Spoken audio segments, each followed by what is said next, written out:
الطفل بياخد الجنسية من أهله؟ ده سؤال بيجي كتير وبتشوفه كتير وبتلاقي ناس كتيرة متلخبطة. طب أنا خدت الجنسية الأمريكية كده خلاص طفلي أخد الجنسية بشكل مباشر صح؟ أنا مش محتاج أعمل حاجة. لا غلط. أنت بعد ما بتاخد الجنسية الأمريكية بتاعتك بتحتاج إن أنت تعمل شهادة جنسية للطفل. طول ما هو أقل من 18 سنة تقدر تعمل له الشهادة ديت بكل سهولة. بتعملها إزاي؟ في فورم اسمه N600 بتقدم عليه عشان تطلع الشهادة ديت. الشهاده دي بتاخد شهور على ما بتطلع، بتختلف من مكان للتاني، احيانا بتتاخر واحيانا لا. غاليه مش رخيصه، بتتكلم في حدود $1400 على ما اتذكر. لكن هي مهمه جدا.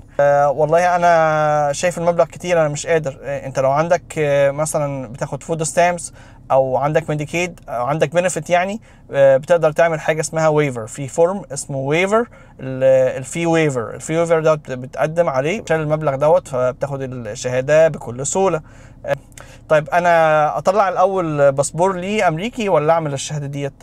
الاثنين واحد، لكن يفضل تعمل الشهاده الاول. الباسبور عشان تقدم عليه لازم تسلم الجرين كارد بتاع الاطفال وانت بتقدم عليه. ففي الحاله ديت لو الباسبور الامريكي بتاع الاطفال ضاع، وزاره الخارجيه بتكون عندها ريكورد ليه، لكن هوملاند سيكيورتي ما عندهمش ريكورد ليه.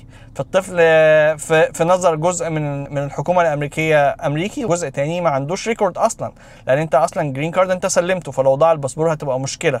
فالافضل انك تطلع الاول الشهاده. لما تطلع الشهاده ما بيسلمش الجرين كارد الا وقت السيرموني، وقت الحفله. بعد الحفله خلال الحفله يعني بيسلموا الجرين كارد القديم وبيستلموا مكانه الشهاده. فالموضوع ابسط من بساطه كده. لكن في موضوع الباسبور هم بيبعتوه في ورق التقديم، فالموضوع مختلف. لكن لو عملت الباسبور الاول عادي، الشهاده الاول عادي، مفيش مشكله يعني. لكن هو ده التفضيل.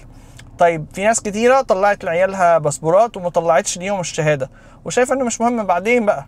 بص يا ريس، لو ما عملتش القصه دي دلوقتي، لو عدى 18 سنه بيبقى التقديم اصعب وبيبقى خش في قصه مختلفه تاني.